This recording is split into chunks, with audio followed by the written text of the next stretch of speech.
vente de logements neufs.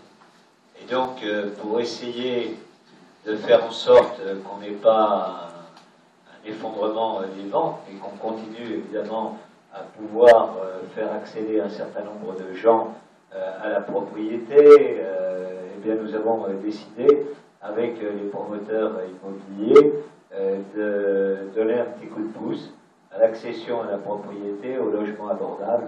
Et donc on vous présentera, avant le prochain conseil municipal, le dispositif qu'on va mettre en place dans l'agglomération lyonnaise avec les promoteurs immobiliers, de manière à soutenir l'accession à la propriété et également éventuellement à soutenir l'ensemble de ceux qui voudraient acheter un logement pour pouvoir donc le mettre sur le marché, puisque bon, le dispositif aujourd'hui du flot a un peu de mal à entrer dans les clous et à faire en sorte qu'il y ait des gens qui entrent dans ce processus.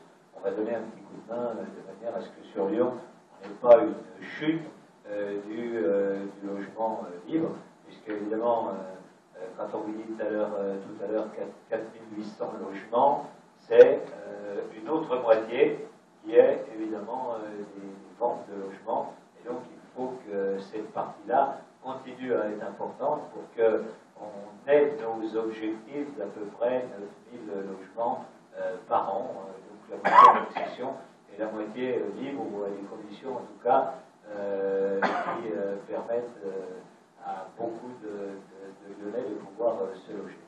Donc voilà pour ce premier point. On aura l'occasion de vous présenter ça au mois de mai. Je pense que ça permettra de soutenir la construction de logements sur Lyon et de faire en sorte en particulier que, évidemment, tout le secteur du BTP ne connaisse pas une chute brutale, parce que je me souviens que lorsqu'il y avait eu une grande crise de l'immobilier en 1993, un certain nombre de sociétés s'étaient écroulées, ou en tout cas avaient licencié de manière drastique.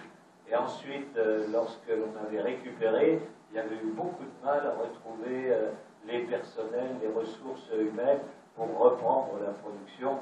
Donc on va essayer de lisser un peu les problèmes de la crise actuelle dans le logement, et donc par répercussion dans les bâtiments et les travaux publics.